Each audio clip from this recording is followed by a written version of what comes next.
Good afternoon, and welcome to the Korean Americans for Political Action webinar entitled The Role of Korean Americans in Shaping the United States in the 21st Century. Hello, I'm John Lim, Chair of the Board of Directors of KAPA.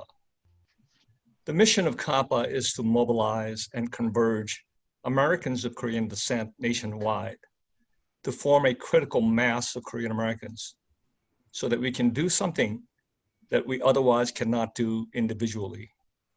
And that is have political voice, impact, and influence on issues affecting us in our democracy. For this collective effort, we have to find our common ground. This has become an imperative for Korean Americans because in the current political environment of extreme partisan polarization, we will not matter if we cannot come together. By identifying our shared interests and defining our common goals, we can aggregate our voting power and political capital to a point where we can and will become a powerful group in our country. This is what KAPA is all about. With this in mind, today we're bringing to you this exciting inaugural webinar.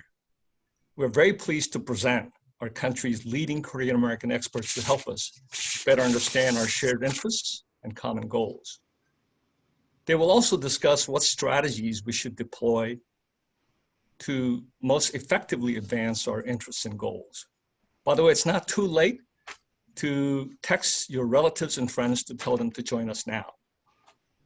So let's start our webinar by introducing our moderator, Pearl Kim.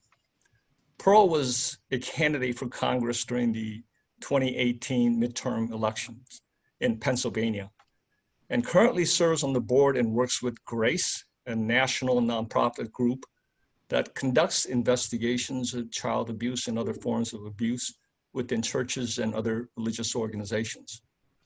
Prior to that, Pearl served as a senior deputy attorney general for the Pennsylvania's Office of Attorney General and was formerly an assistant district attorney in Delaware County of Pennsylvania.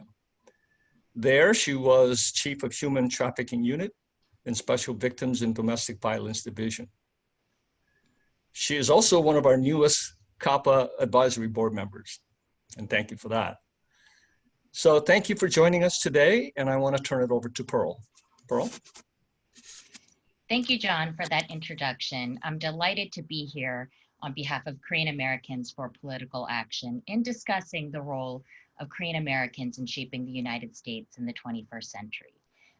It is an honor to be moderating this distinguished panel, and I encourage each of you in the audience to learn more about our panelists after this session, since I simply don't have time to list their impressive body of works. But with that, I'd like to briefly introduce our speakers for today. First, you will hear from Dr. Tae-gu Lee. He is a professor of law in the Jurisprudence and Social Policy program and professor of political science at the University of California, Berkeley. Dr. Lee is also an associate dean of Berkeley School of Law, managing director of Asian American Decisions, co-principal investigator of the National Asian American Survey, and currently serves on the National Advisory Committee for the U.S. Census Bureau. Dr. Lee is author and editor of 6 books, and is currently completing Diversity and Democracy, Identity, Inequality, and the American Dilemma with Cambridge University Press. Dr. Lee was born in South Korea and grew up in Malaysia, Manhattan, and Michigan. He earned an undergraduate degree from Michigan, a master's from Harvard, and a PhD from Chicago. Next, we will hear from Dr. Abraham Kim. He is the executive director at the Council of Korean Americans and previously served as the executive director at the Maureen and Mike Mansfield Center. During Dr. Kim's tenure, the center became one of the foremost U.S.-Asia Policy and Leadership Development Institutes in the Pacific Northwest and Northern Rockies region. Prior to the Mansfield Center, Dr. Kim also served as the vice president of the Korea Economic Institute of America, worked at the global political risk consulting firm Eurasia Group, was a project manager and strategic planner at the Science Application International Corporation, and a national security analyst at the Center for Strategic and International Studies. Dr. Kim is a graduate from Boston University, received his master's at Harvard, and his PhD in political science from Columbia. Last but certainly not least, we will hear from Dr. Victor Cha. Dr. Cha joined the Center for Strategic and International Studies in Washington, D.C. in May 2009 as a senior advisor and inaugural holder of the Korea Chair. He is professor of government and holds the D.S. Song KF Chair in the Department of Government and the School of Foreign Services at Georgetown University. In July 2019, he was appointed Vice Dean for Faculty and Graduate Affairs in SFS. He left the White House in 2007 after serving since 2004 as Director for Asian Affairs at the National Security Council. Dr. Cha is the author of 5 books. He received his PhD in political science at Columbia, his master's in international affairs from Columbia, his master's of arts from Oxford University, and a degree in economics from Columbia. I am privileged, and I must say that this is probably the most educated panel that I've had the privilege of moderating. And with that, you will hear from the panelists. They will be talking about broad domestic and foreign policy issues that specifically impact Americans of Korean descent. And as you listen to this discussion, you will likely hear terms such as engagement, impact, influence, and significance. Keep this language in mind as we are thinking about action items and the role of Korean Americans in shaping our country. And with that, Dr. Lee, to help set the context for our discussion today, can you describe the contours of the Korean American population? Specifically, what do you see as critical milestones that signal the trend of growing Korean American impact in American society in general and politics specifically? So thank you, Pearl, for your introduction and for moderating this panel. And thank you to John Lim and thank you to KAPA for playing such a critical role in building power in the Korean American community. To your question, here's a critical milestone that I think most of the audience knows, which is that Korean Americans are about to be 2 million strong in number demographically. And many of you also know that Korean Americans remain a population with significant ties to Korea. And by that, I mean over 70% of the Korean population in the United States is foreign born, and over 70% report speaking Korean at home. But there are also many things that probably a lot of you do not know. So did you know that the population growth of Korean Americans is actually slowing, and slowing pretty dramatically? So between 1970 and 1980, the growth in the Korean American population in the United States was over 400%. And between 2000 and 2010, the last 2 censuses, that population growth slowed to about 40%. And my expectation is when the 2020 census data come in, we'll find that between 2010 and 2020, the population growth was less than 20%. Also, did you know that the Korean American community is increasingly a multiracial community? So the 70% figures that I gave on immigrant status and language use were for the Korean alone population, meaning those Korean Americans who only identify as Korean to the Census Bureau. But one of the more dramatic trends in the Korean American population today is the remarkable growth in the proportion of Korean Americans who identify as Korean and, that is Korean and either some other Asian background or Korean and some other race. In the 2019 American Community Survey from the Census Bureau, nearly 1 out of every 4 of the 1.9 million Korean Americans were Korean and either some other Asian background or some other race. And the third trend that I want to point your attention to is that Korean Americans are also increasingly geographically dispersed.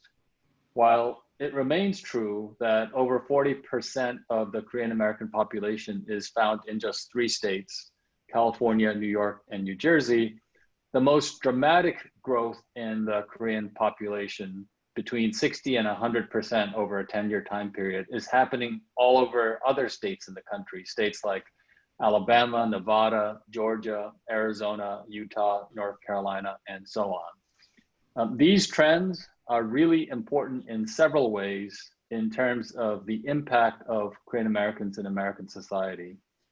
First, there's a tendency to assume that voice, impact, influence for a group is almost mechanically a function of the group size, and that there is an inevitability to the growth of the Asian American population, so that demographics alone will be destiny. After all, we've all heard about how the country will turn majority minority sometime between 2040 and 2050, meaning that whites will no longer be majority in this country. But Koreans will increasingly be a smaller and smaller share of that rising minority because the growth of our population numbers is slowing so dramatically. And so to be represented, to be heard, to have a seat at the table, Korean Americans cannot rely on numbers alone to make others take notice and invite us to the table. We have to work at it. We have to build resilient community institutions where we live. We have to build national infrastructure of organizations like KAPA, like CKA, and then we have to invest in resources, relationships, and strategic planning. So Dr. Lee, you touched upon this, but what do you see as the largest hurdles and the best opportunities for Korean Americans to ascend to leadership roles when determining American policy and legislation? It's a great question. So I'm an academic, so I like to focus more on the negatives than the positives. So I'll talk about 3 really important hurdles and then 1 important opportunity. So the 3 hurdles I want to point the audience's attention to is inequality, needs that need to be surfaced and better understood, and then the importance of civic and political engagement.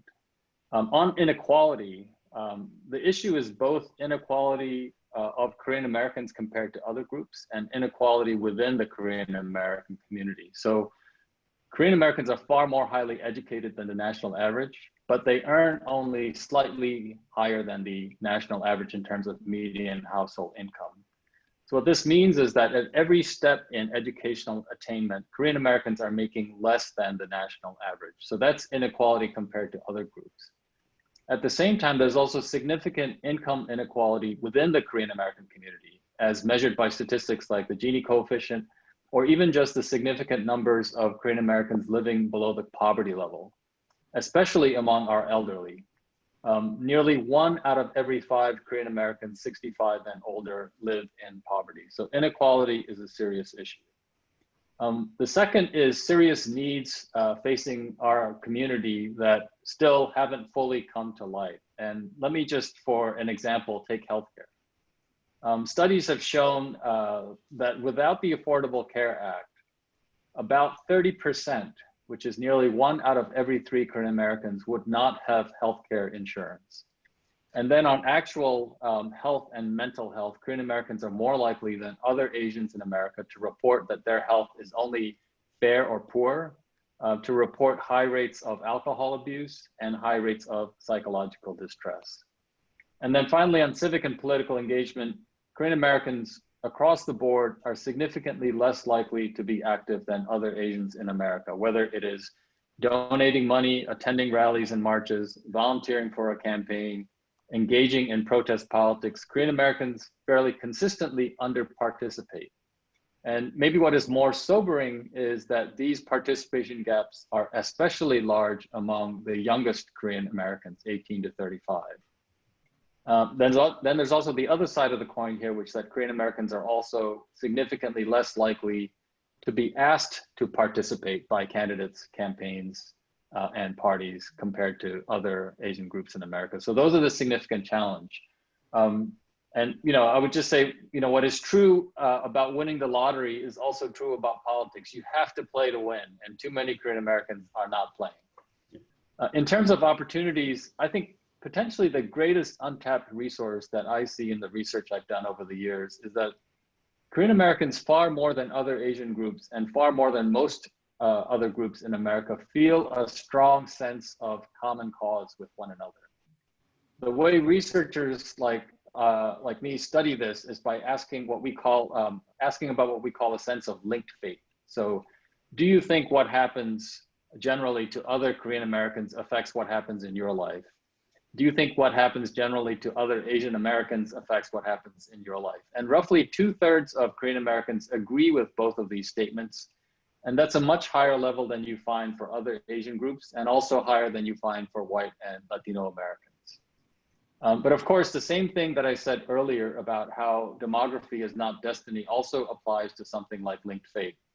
A strong sense of linked fate alone will not do the work of propelling Korean Americans into the front lines of leadership, or give them a seat at the table where decisions are made that affect the interests and livelihood of Korean Americans.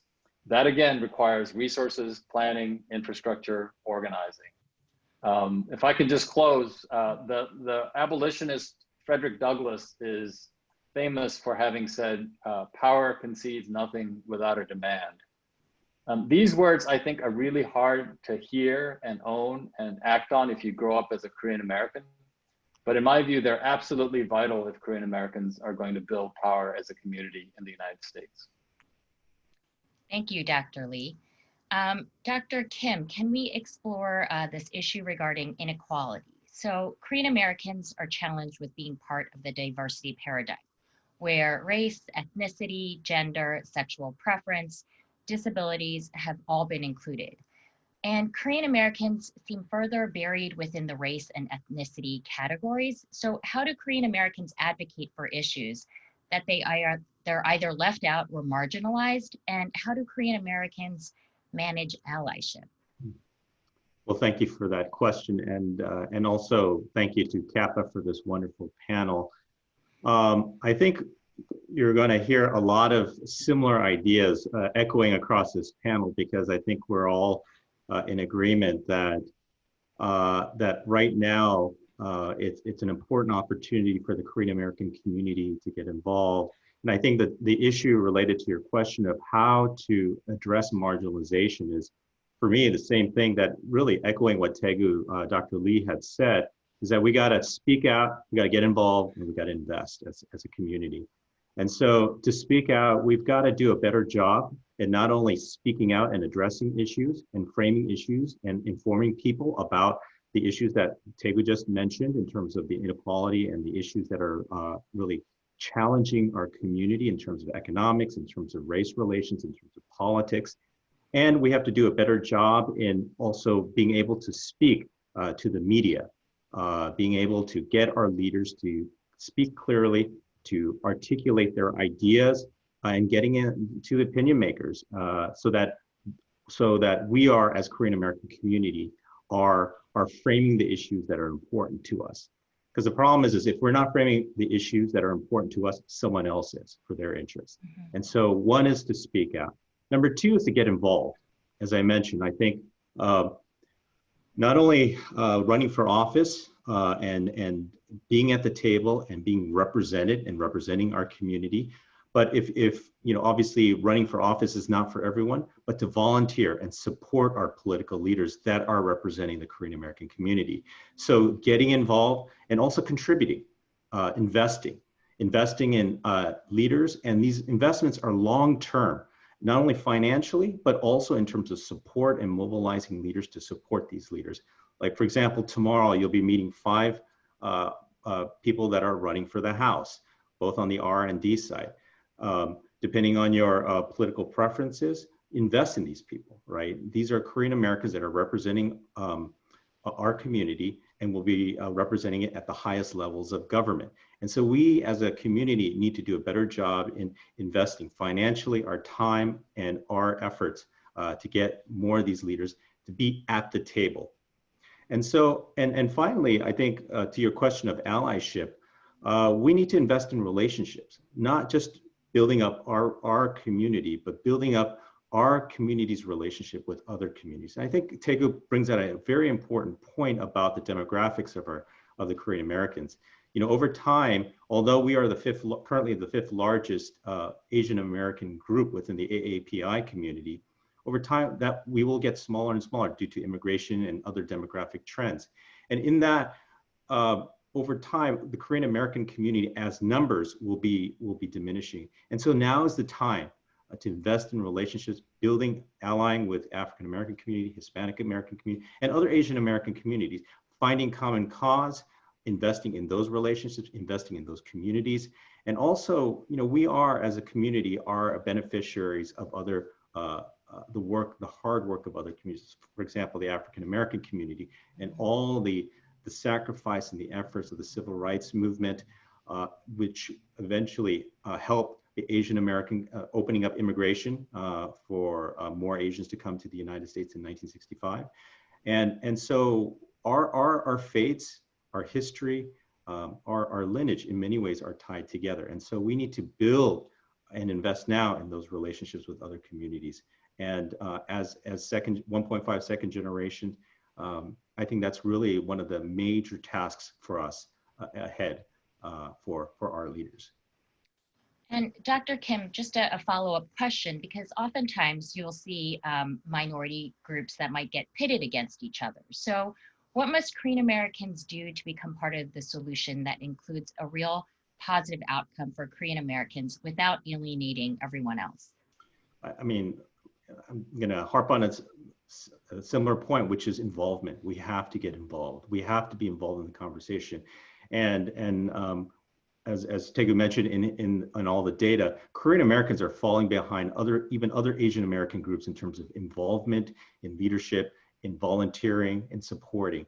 And so in order for us to shape agendas, shape the conversation, we have to be at the table. And in order to do that, we have to invest in leaders to be at the table, we have to volunteer, and we have to run for office. So I think we have to boost up our involvement. And I think that's the key to ensure that it's all, in this multicultural community, these are all negotiations. These are all conversations that we're having to build something for the broader community. But if we're not at the table, framing the issues and the interests for our community, and in conjunction with other communities and working together, then we'll be faced being left out of the conversations. So, thank you, Dr. Kim.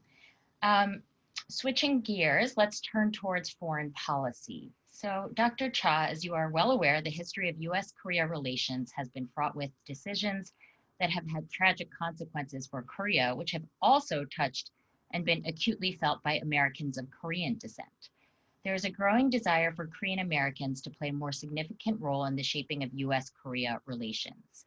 What role, if any, can and should Korean Americans play in shaping certain aspects or the policy as a whole? And how can Americans of Korean descent have direct and indirect influence on the creation of such policies? Well, thanks, Pearl, for the question, and it's a pleasure to be here with you and with Abe and with Taegu. So, just if I could just step back. So, in my own experience as Korean American, my parents came to the U.S. in 1950. Well, they weren't married, but they came to the U.S. in 1952, so very early on. And then I was born in the United States in the early 1960s. So, so it's a little bit of a different background, I think, than most. And then on top of that, I'm not an expert on, like Taegu, on Korean American issues, and I'm not practitioner like Abe on the issues themselves. So these are really more personal reflections than they are anything else. So I think when we talk about foreign policy, it's a little bit different because you ask the question, like, how can Korean Americans influence U.S. policy towards Korea? That begs the question of what is the right policy for the United States towards Korea that benefits Korean Americans? And that's not an easy question to answer, because that can often be influenced by politics, right? That can be influenced by all sorts of other factors. So I don't think it's an easy question to answer. When I first took the position at the White House, working on I was working on other issues, Japan, Australia, but Korea was in my area of responsibility. There were a lot of expectations in the press that were heaped on me as sort of, this is, one of the few Korean Americans that's in the White House working directly on U.S.-Korea relations. So he should do well to represent Korean or, Korean interests or Korean American interests and things of that nature. But I think any who've been on the call that have been in a situation like this, whether it's in whatever area of government it is, knows that your responsibility in this position is to watch out for American interests, right? It's not to watch out for Korean interests or Korean American interests. It's to watch out for and serve American interests. So my point here is that it's not very easy to. I think it's easier in domestic politics, whether you're talking about immigration or something. It's much or as Tegu talked about, income inequality, things of that nature. It's harder from a foreign policy perspective. I can remember when I was working on issues at the White House and focused very much on sort of carrying out executing the foreign policy decisions of our leaders. I would get a call from the domestic side of the White House, and they would say, "Can you come and speak on Korean American issues to this group that's visiting the White House?" Maybe it was Abe's group, I don't know. And for me, it was just such a shift. It was like whiplash, because I'd never thought about what's the right policy for the United States to pursue for Korea that serves Korean American interests, that would be in any way fundamentally different from policies that would serve broader American interests. And I think that's difficult. But generally, I think that when Koreans or Korean Americans see Americans of ethnic Korean descent in these positions, people like Sung Kim or others, I think for some reason they see the policy as being more palatable because they feel like it's a Korean in there, so they understand, at least they understand. It's maybe not spoken, but it's understood that they understand sort of Korean interests. And maybe to an extent that's true. When we worked on the nuclear negotiations with North Korea, out of the core negotiating team, 3 out of the 4 of us were ethnically Korean. There was one white guy, but 3 out of 4 of us were ethnically Korean. Did that mean we were better capable of understanding the negotiation and understanding nuances? Perhaps, but it's really hard to say. And then politics always gets in the way. I mean, I worked for a Republican administration. There were many Koreans or Korean Americans or Korean Americans that were Democrats that didn't like the policy, right? So it's kind of, I think it's difficult. How can people help? I think one of the most important things is to really make an effort to be well informed about U.S. foreign policy. Just because you're ethnically Korean doesn't mean you understand U.S.-Korea relations or U.S.-Korea policy without really sort of immersing yourself and engaging with the topic, because I think that's I think extremely important. I think there are certain issues that are important to Korean Americans in U.S.-Korea relations. One of them I know that CKA has talked about and worked on, and that is the unification of families. Right, there's still many separated families of Korean Americans with regard to the unification issue. I think we're entering a period potentially where all of American alliances in the world, particularly in a second Trump term, would be under tremendous strain, including the alliance with Korea. I think that is something that is not in U.S. interest or in Korean American interest, to see that alliance start to fray or even to fall apart, which is not impossible. And then I guess, the other is North Korea policy, but really here I frankly do not have a simple answer, because the issue is so complex, and I think there is often a knee-jerk reaction among Korean Americans to focus on sort of more engagement with North Korea. And I'm not against engagement. I was part of a delegation that negotiated engagement with North Korea, but it's really hard to influence or affect that policy because it is made at such a high level. I mean, it's not even made in the State Department. It's made at a much higher level than that. So to try to crack that nut, I think, is very, very difficult. But being well informed, writing op-eds, participating in the public policy debate is extremely important on issues like that. And then I would agree with stuff that both Abraham and Tegu said about supporting your Congress people, having them be interested in the Korean issues because they're important to you as a constituent. these sorts of things I think are quite important. Well, Dr. Cha, I know you had just said that, you know, dealing and working with North Korea really is done at the highest levels, but is there an opportunity for Korean Americans to play any sort of significant role in the diplomatic process by engaging, for example, on human rights issues with the many NGOs that are currently active in it?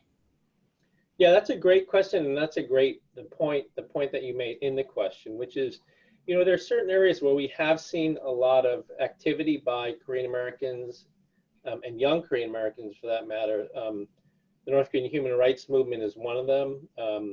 The organizations that have student-run organizations that have sprouted up on campuses like Georgetown and Berkeley and others with Korean American students, but also non-Koreans, have really been an important force for bringing really to the under the spotlight the issue of human rights abuses in North Korea. It's resonated in Congress quite a bit. You know, I think that's certainly one of those issues that where they can make a big difference. Thank you. And we'll do a little bit of a lightning round, so to speak, with the panelists. I'd like to hear from all of you. But we've had a chance to talk about broad issues, challenges and opportunities for Korean Americans to be a part of shaping America. So I'd like to ask each of you some predictions on how Korean Americans will have the biggest impact in our country within the next 10 years. And Dr. Cha, why don't we start with you? Wow, that's a tough question. Well, first, I think one of the things is that we're seeing more and more Korean Americans entering public service.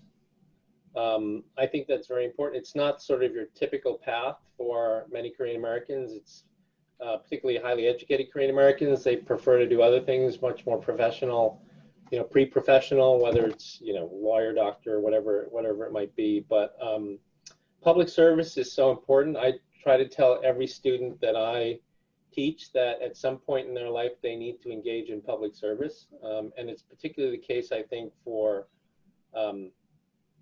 groups like Korean Americans or Asian Americans in general, because, you know, I think, as Taegu said, they're you know, traditionally quite underrepresented, whether you're talking about in politics, in the courts, in foreign policy, yet they're extremely capable. I mean, I've met some extremely capable young junior foreign service officers, and it just doesn't have to be foreign service. It could be Teach for America. It could be Peace Corps. There are many ways that they can do this. I think that's extremely important to see more of that, and those sorts of people over time will have a tremendous impact. They will shape the future. But I can't sort of single out one person or one group.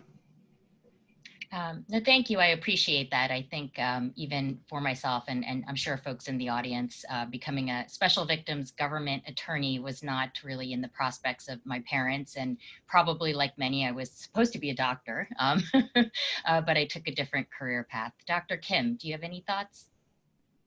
Yeah, I think, I mean, in many ways, I'm in agreement with Victor, is that, you know, one of the exciting things about my job is that I'm able to meet with a lot of Korean American leaders across this country. And one of the exciting things that I see is just the growing involvement of the Korean American leaders in various, not only in the public sector, but also in the private sector.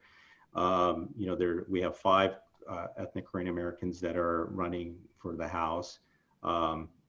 But if you look at the state and even local level, there are so many Korean Americans that are running, not just in, you know, the states that you would expect Korean Americans to run, like in California or in New York or even places like Georgia, but there are places that there are not a lot of Korean Americans that are running. And I think more and more young Korean Americans are getting involved. And so one of my prediction is within the next 10 years, I mean, I would dare to predict, you know, we will have a Korean American cabinet official. We'll have Korean American, obviously, more than one House member, and perhaps a senator, you know. And so we can dream big. And then in 20 years, maybe a Korean American president is our hope, right? So, but but in addition, I think a second, if I may, is that there's a lot of Korean Americans also getting involved in helping to build bridges and relationships with other communities. And I'm really hopeful that we will start to change the narrative about race within our community as well. And part of that, that speaking out, as I mentioned before, is also educating our own community and, you know, talking with our parents, our children, you know, our grandparents about these important issues. And my hope is, for example, our relationship with the African American community. You know, we've had a mixed history, and obviously, when we talk about that, you know, it's inevitable we reference, you know, the LA riots in 1992, which is often just there's lots of mixed emotion around that. And, you know, my hope is within the next 10 years, we'll have something that will be on the positive side, where Korean Americans are really taking an active role to change the narrative in race, and they're getting involved in public service, but also building bridges with other communities, because it's not only essential for the vibrancy of our community, but as we've already talked before about, it's really essential for the future of our community as well, as it diversifies, as our community becomes more biracial, multiracial. We embrace adoptee communities and start, you know, becoming more and more a part of the broader U.S. So those are my two predictions. So over to you, Taegu. Great. Well, Pearl, when you ask for 3 predictions and then you get to go last, you know, my default is to say everything good in terms of predictions has already been said by Abe and Victor, and that's true. Let me just maybe add 2 more thoughts to that. I think one, you know, the Korean American community will have arrived in a way that it's still moving towards arriving in 10 years. If in 10 years, you know, Americans who aren't of Korean descent start identifying Korean with something other than, you know, danceable pop music, Oscar-winning movies, and spicy smoky food. Nothing, you know, against those aspects of what it means to be Korean American, but, you know, I think a 10-year time span is one where, you know, Americans who aren't Korean need to start identifying Korean with, you know, community leadership, social leadership, business leadership, political leadership. And then, you know, the second thing, you know, maybe to add some nuance to that is, you know, I think we as a country, and, you know, maybe even, you know, if I could say as a planet, you know, are facing multiple, you know, really difficult, wicked problems like climate change, the rise of pandemics, the rise of populism, rising income inequality, rising racial political polarization. And these kinds of problems require innovation and leadership. And so in 10 years, if Korean Americans can become identified with the kind of innovation and leadership that these wicked problems really require, then I think we will have made significant progress. Thank you, Dr. Lee. And before we move on to our final question, I would also like to encourage the audience to ask us questions, and hoping we'll have some time for Q&A. But with that, Dr. Lee, why don't we start with you? Which Americans of Korean descent do you consider to have had the most significant impact on American society, and why? You know, this is such a tough question, and so I'm gonna cheat in 3 different ways. So, you know, my first reaction is to say, of course, it's my parents. I mean, there's kind of no other answer that I think a Korean could give but to say it's their parents. You know, and then as somebody who studies politics, I feel like the second answer you should give is each and every one of the 1.9 million Americans of Korean descent. But, you know, this is kind of a stretch, but in a way, I think a third answer I would give is Barack Obama. And the reason I would say that is because when Obama was elected president, I think so many Americans felt like they had a connection to his story in a way that allowed a lot of people to not only say that Obama was the first Black president, but that he was the first biracial president. You know, I've read articles that said he was the first Jewish president, that he was the first Asian American president, because he broke the chain of 43 past presidents, all of whom were of the same gender, the same European background, and so on. And so I think having somebody in the highest office of the land who breaks that chain really empowers everybody else at every other step of the ladder of opportunity in the United States. So while not really strictly Korean, I think in a way, having a significant impact on Korean Americans. Dr. Cha? That's a really hard answer to follow because I like it so much. I think that's a great answer. Let me just say, in sort of my small area, foreign policy, you know, I think there are a couple of Korean Americans who've done, you know, who are not, I mean, not that well known. I mean, I think people know Sung Kim because he was the first Korean American ambassador. But they're basically, you know, there are two in particular. Sung is one of them, and he's a good friend. And Yuri Kim is another one. She's a Korean American woman who is the U.S. ambassador in Albania, I believe, professional foreign service officer. I mean, these people are breaking boundaries in ways that, you know, many people would not have expected. And you could say this about other professions, whether it's in the courts or it's in public education. You know, the university presidents that are Korean Americans also are breaking boundaries. So I guess I would say it's those sorts of people that reach the pinnacle of their professions and breaking boundaries and are, even though they do not necessarily intend to be, are basically serving as role models for younger Korean Americans that, you know, that want to do something different, right? That want to serve in some respect, whether it's through, you know, teaching or diplomacy or, you know, other sorts of areas. So I guess I would focus on that. So people like, you know, Jim Kim. I'm sorry, I'm drawing a blank on the fellow at the University of Missouri who's the current president. You know, there are a number of these that really have done a fantastic job. Again, doing what they're doing in their profession, but then breaking barriers and really serving as role models. Thank you. And Dr. Kim? Oh, it's really hard going last on this question. I mean, I'm going to cop out a little bit and just say I do have a tremendous amount of respect, given the season where we're in, that all the Korean Americans, be it local all the way to the federal level, are running for office.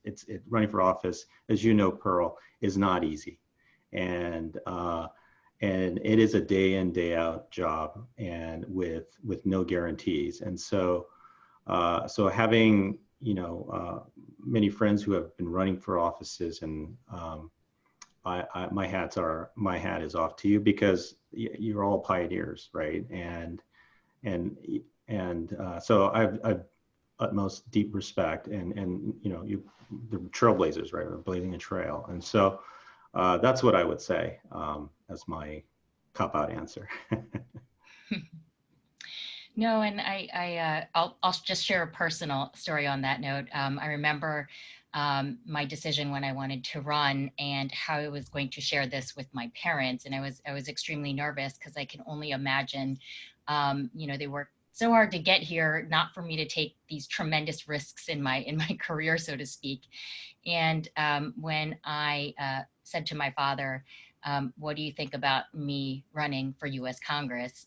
I was really surprised with my father's response. He just looked at me and he said, "I want to see my daughter in U.S. Congress. You go fight." And I just thought that was absolutely incredible. So I would have to just give a shout out to my parents, as well as just having such a significant impact on my career. And with that, let's take a couple questions from the audience. Dr. Lee, we have a question from Dina Mann. Why are Korean Americans so underrepresented when it comes to civic engagement? Yeah, I mean, that's a great question. I think for many reasons. You know, one of them is true of a lot of immigrant groups. So in general, Americans who were not born in the United States tend to participate in politics and in civic engagement less often. And, you know, one of the reasons I think that's really important is it's hard to make it in the US. And to really become involved beyond, you know, just registering and voting, which in itself is hard, really requires a lot of investment.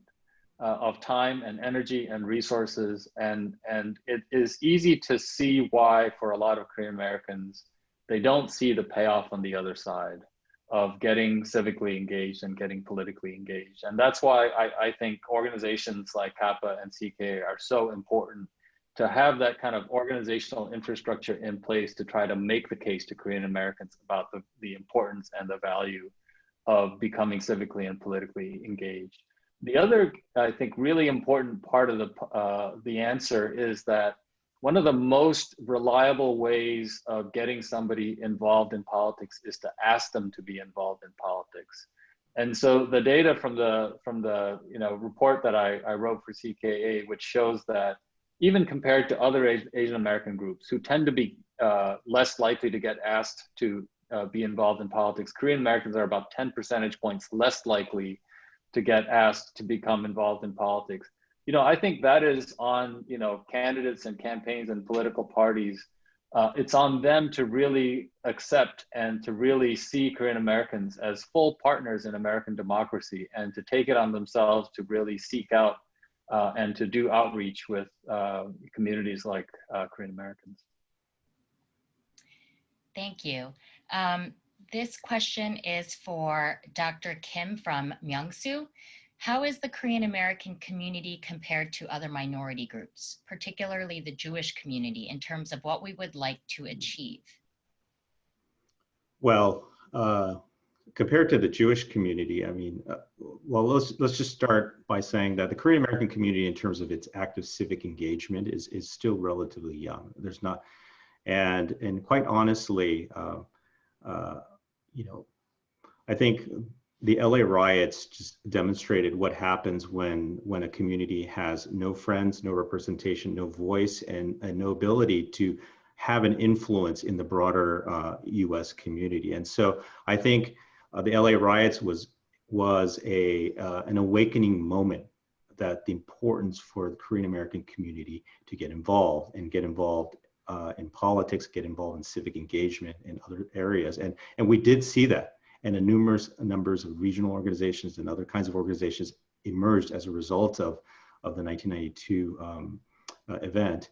And so we are still relatively young as a community in getting civically involved, and this kind of political awakening, right? And so I would say, in terms of our own organizational development, we're still we're a little bit behind other communities.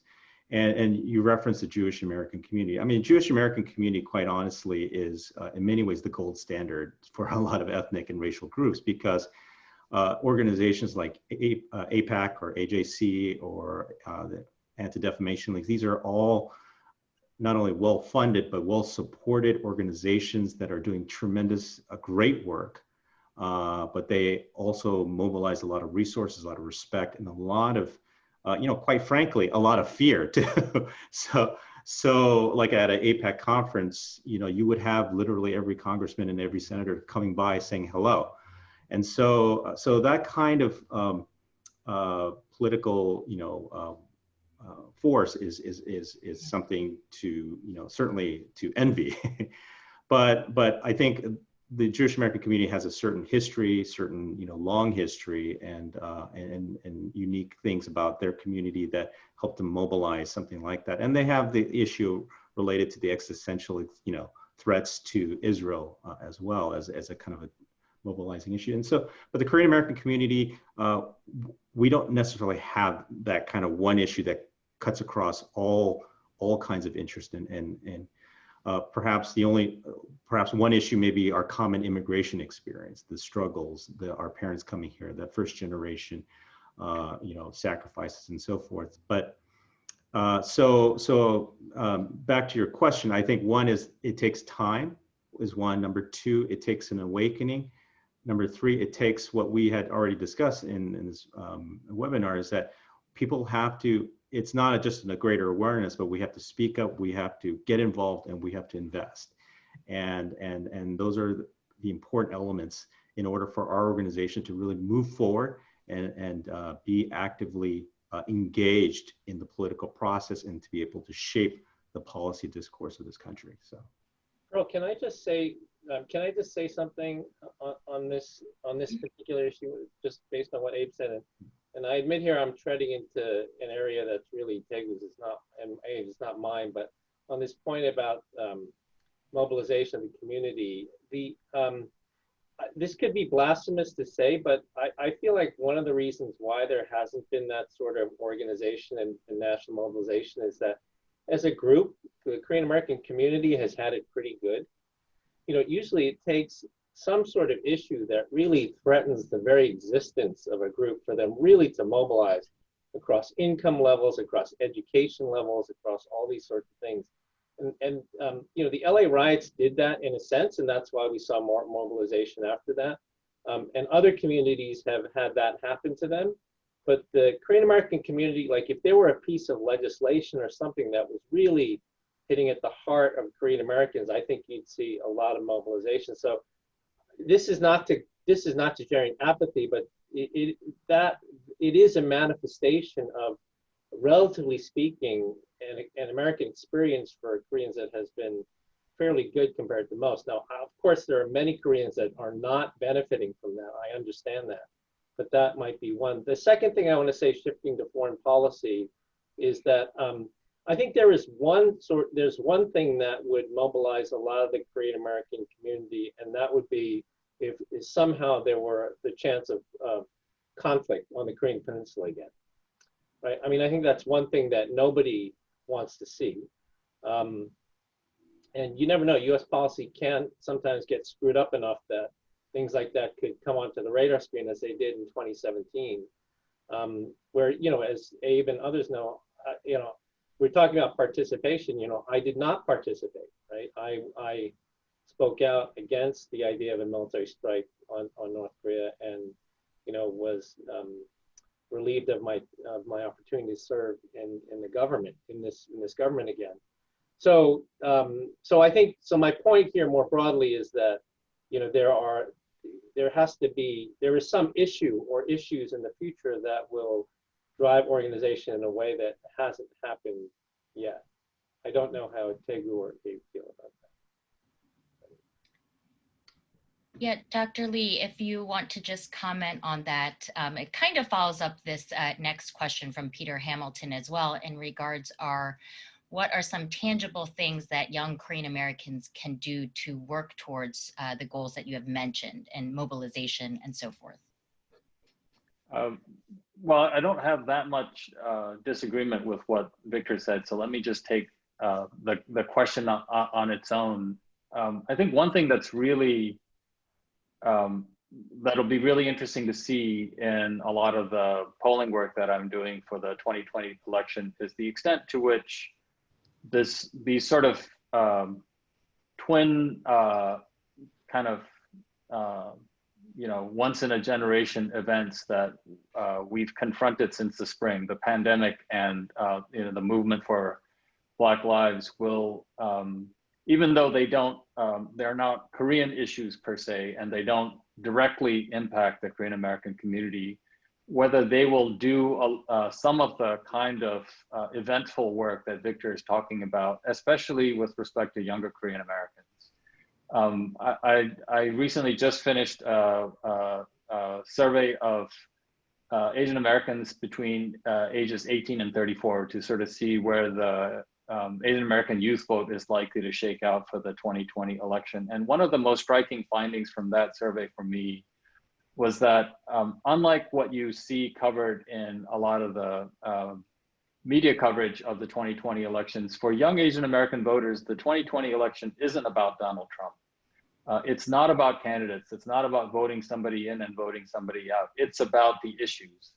And to the extent that a lot of these pressing issues really seem to be part of what allows young Asian Americans, and by implication, young Korean Americans, to both connect, their interest in, marching in the streets, which about 1 out of every 5 Korean Americans has done since the spring, protesting Black Lives Matter, connect the protests in the streets to voting in the ballots, then I think then 2020 could actually be sort of a critical election in terms of bringing a lot more Korean Americans into political engagement. And I'm going to take one very last question. We only have a couple minutes before closing. So Dr. Kim, I believe this question is from Dr. Bonnie O. What are the ways we can educate ordinary Korean American small business owners, and particularly focused on making a living rather than political issues in the US? Do you have any plans to help fight this political apathy? That's a great question. I think part of the educational process that we're working on is I think it's not necessarily the task of one organization to communicate with all of the various families. I think it's really up to every individual Korean American to get involved and to talk about these issues in their family over the dinner table and so forth, and also to be educated about this. And so certainly working with the Korean media and other things, we're exploring those areas and informing them about some of the important issues that might impact our community.